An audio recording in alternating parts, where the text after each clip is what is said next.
Hey YouTube, what's up? It's me. Um, so we're gonna talk about something that I learned recently, and you guys can tell me how you feel about it. It's pretty interesting. But first, I just want to give a shout out to all my newest subscribers. You guys rock. I'm always surprised that people come to my YouTube channel and actually hit the subscribe button, because I know that my channel's not like really flashy, and it's not even something that I'm working at consistently right now because I have other time commitments with this job, but it does make me feel really good. And I got a really sweet message in my inbox the other day with someone who just felt like they were really glad that they found my YouTube channel, and that they're excited about some of the things that I'm talking about, just like I'm excited. So it just kind of reminded me of why I got on YouTube in the first place, and it's been almost a year. And so the good news is this. The good news is I'm not going to be working at my job much longer. I'm going to finish out through the end of the summer, and then I'm just going to ride out on my savings and go back to working for myself, and try to put a couple of my side projects, my passion projects, into motion, and see where those things go. So I've been saving, and working, but I'll be back. I'm coming back.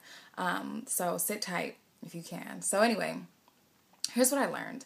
I have a blog roll. I have all these blogs and websites that I visit frequently, just to stay informed and see what's going on and what's out there. And so I found out through the National Institute of Health, which is our country's sort of arm of the government that does research on our population, to kind of find out the state of our health, right? So I learned through the National Institute of Health that nearly 80% of Black women are overweight or obese. Okay, some of you might have heard this statistic before. It's out there. It's not new. It's not news. But I just learned it. Okay, so I want you guys to tell me how that impacts you, how that information impacts you, what it means to you, how do you feel about it?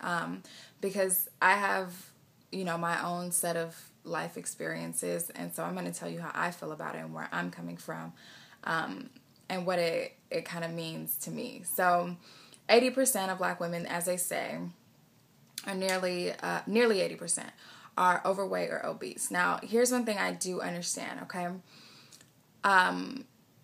I know that the standards by which we measure being overweight or obesity, right, our body standards, may not have been created with a Black woman's body type in mind, okay? I know that. So I take this statistic with a grain of salt, right?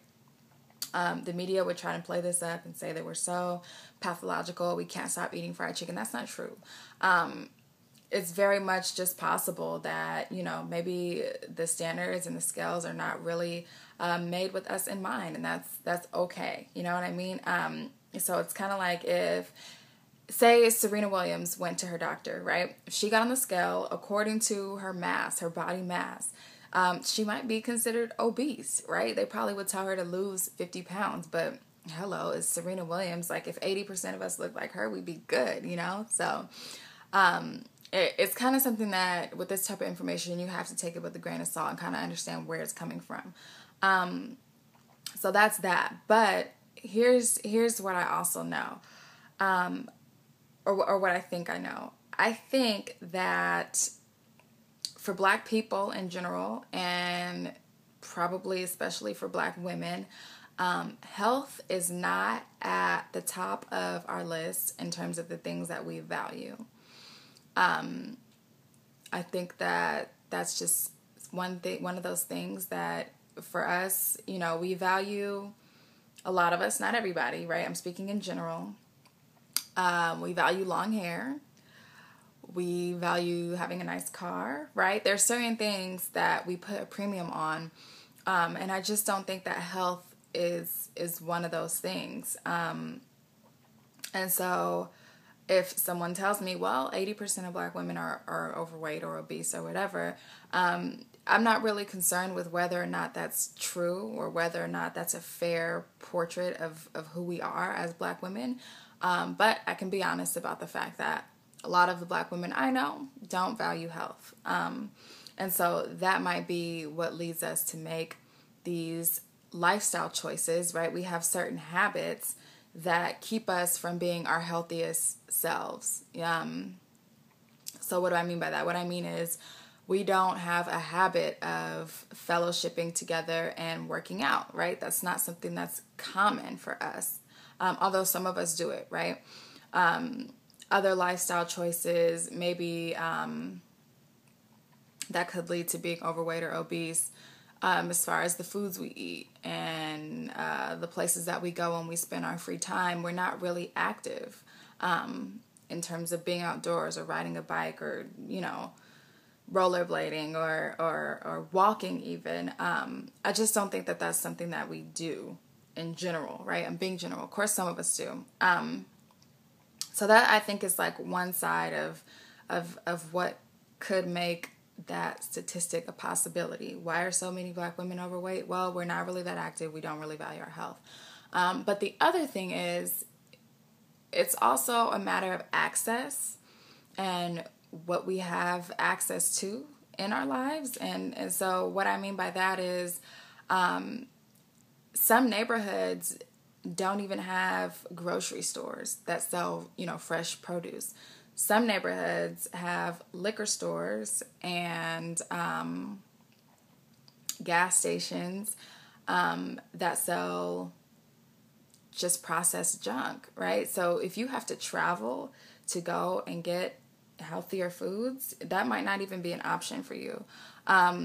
So that's what I mean by access. I'm also referring to the fact that not everyone has access to a physician or to nutritional information that could probably improve their lives like that, Not everyone can afford that. Not everybody has access to that. And that's not even just for Black people. That's for white people and other minorities as well. So sometimes it's not just the choices that we make in terms of what we do to our bodies and what we do in our lives, but sometimes it's just a matter of, well, if I can't afford a gym membership, then I'm not going to go to the gym and work out.